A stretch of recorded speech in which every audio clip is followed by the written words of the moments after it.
Hey everyone, welcome to the show. I have news about Donald Trump's Iran war. I have brand new stuff to share with you guys that just popped up in the news feed before I jumped on.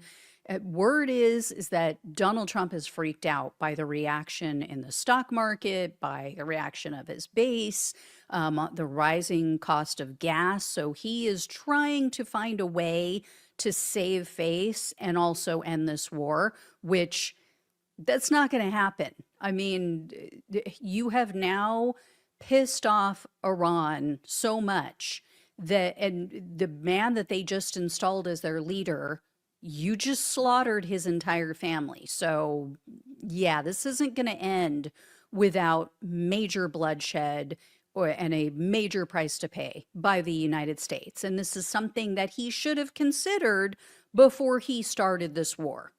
And I'm sure his oligarch buddies are trying to pressure him now that they're being affected, right? They're being affected by the oil and gas prices. They're being affected by the fact that they were building AI data centers in that part of the world. And now people are like, yeah, I don't know if this is going to be stable and if this is the right place to do things like this. I mean, he has just set off a shitstorm. In the meantime, though, it was reported that the first week of this war, just the first week, cost taxpayers a minimum of $6 billion. Okay. It's going to get worse, though. So stick with me. First, it was reported $6 billion in 1 week. Sources told the New York Times that is a low estimate because lawmakers are saying that this war is now costing upwards of $2 billion a day. $2 billion a day.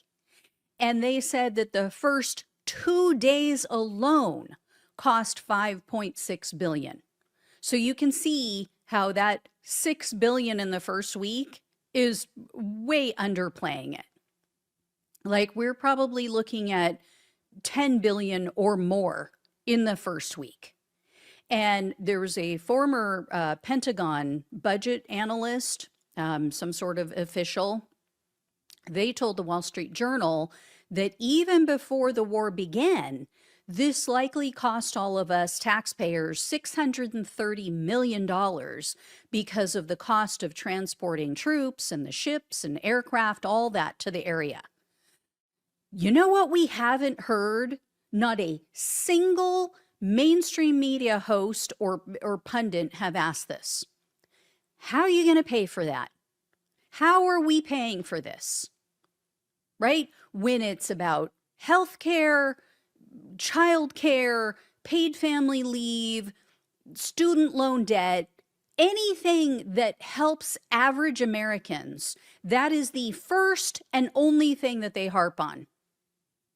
So, like I always say, they have plenty of money to kill people, but they never seem to have money to help people live. And then beyond the financial cost of this war, we also now have confirmation that as many as 150 military members, U.S. military members, have been wounded. And this also could be a gross underestimation. So this was the first that we've heard about this. This was leaked to Reuters news outlet by White House insiders, apparently. And then Trump's propaganda czar that you see here on your screen, Kim Jong-Levitt, she was forced to come out and admit this during a press briefing. Otherwise, we probably wouldn't have heard this. They would have never said anything about it. And there's also a lot of chatter about how they're underplaying and not reporting the amount of American deaths. That, this whole idea that there's only been 7 deaths is a wild, again, underestimation, or, that they're just lying and keeping it under wraps. And during this press briefing, Levitt said something that is one of the dumbest things that she has said since she started working at the White House. And you guys know that's a very high bar. Okay. She actually claimed that the Iran war is going to make gas prices cheaper. Yeah, not cheaper than what it is now. She's saying it's going to be cheaper than before Donald Trump started this illegal action. You have to see this. Assured to the American people, the recent increase in oil and gas prices is temporary, and this operation will result in lower gas prices in the long term. Once the national security objectives of Operation Epic Fury are fully achieved, Americans will see oil and gas prices drop rapidly, potentially even lower than they were prior to the start of the operation. Yeah. How? I mean, seriously? So, okay, so blowing up oil facilities throughout the world, reducing the supply will lower the cost. That will result in lower oil prices, lower gas prices. I mean, I'm not an economist, but even the most uneducated moron knows that is not how supply and demand works. And then we just got news today that a bunch of countries are releasing their reserves, that they're going to try to, flood the market with their reserves. Now, that will temporarily suppress the price. That is going to temporarily drive down the price. But all of those countries are going to have to rebuild their supply. They're going to have to rebuild their reserve.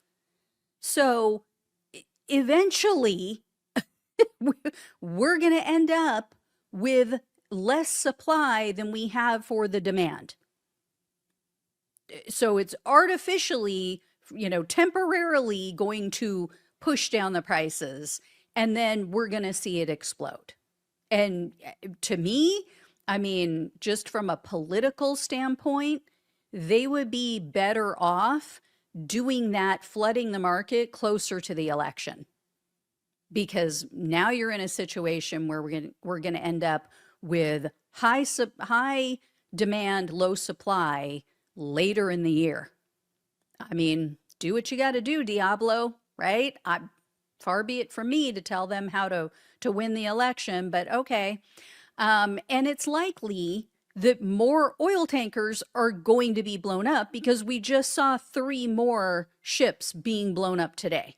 I don't know if they were oil tankers. I didn't look into the details of the report, but just before I jumped on, I saw a report of 3 more ships being blown up in the Hormuz waterway. So the Strait of Hormuz. So, I mean, if they're blowing up oil tankers, now that's even worse. They're now depleting oil reserves and oil supplies even further. Anyway, yeah, and then we have the news that Iran is setting mines in the area. They are placing mines in the Strait of Hormuz. So Donald Trump had the most brain-dead response to this news. Again, high bar, but over on his failing social media site, he wrote this, quote, "If for any reason mines were placed and they are not removed forthwith, the military consequences to Iran will be at a level never seen before. If, on the other hand, they remove what may have been placed, it will be a giant step in the right direction." So first of all, Trump is now claiming that the U.S. has sunk 10 ships where they were laying mines. They could have already laid them. So, okay, you sunk their ships, you sunk my battleship, okay, we already put the mines in place. And then the other thing is, what could he do to Iran that he isn't already doing? Like, this is the problem with going so hard at your enemy that you leave them, they have nothing left to lose, right? Those are the most dangerous people. People who have nothing left to lose are like, fuck it, it's game on. Like, what else are you going to do to me? Right? Why wouldn't I come back at you 10 times harder? And it was just reported yesterday that U.S. officials are warning that Iran may have activated sleeper cells throughout the world So take a listen to this. This is what an expert told ABC News just yesterday. Federal government's alerting law enforcement agencies Iran may be activating sleeper cells. The alert says the U.S. intercepted encrypted communications that may serve as an operational trigger for sleeper assets. ABC News contributor, former Homeland Security official Elizabeth Newman's here for more on that. Hi, Elizabeth. So you say officials are concerned Iran's proxy, Hezbollah, might have agents inside the U.S. So given that context, how concerning is this new alert, and how are law enforcement agencies monitoring for these potential threats? Anytime we go to war overseas, there is a homeland threat component to it, especially a country like Iran does not have the capability to beat us militarily, so they rely on asymmetric means. So they will look to use cyber attacks, they will look to use proxies like Hezbollah, criminal agents to try to disrupt things here in the homeland. So I'm not surprised that we're seeing this bulletin. I'm a little concerned that it took a week for this to come out. I've talked to a number of state and local partners over the last week. Everybody knew that this is the likely scenario. We go to war with Iran, we should expect that their proxies are possibly being activated, and we all need to be on heightened alert. So that's great news, right? And then this came out just, again, before I jumped on today, that the FBI is warning that California police are on the lookout, or the FBI warned the California police, and the California police are on the lookout for possible Iranian drones, because they said, we recently acquired information that as of early February, Iran allegedly aspired to conduct a surprise attack using unmanned aerial vehicles from an unidentified vessel off the coast of the United States homeland, and that they were supposedly wanting to target California. Now, here's the thing. Okay, they're saying they learned this in early February, and we attacked them in late February. So the question is, why are we just now learning about this? Number one.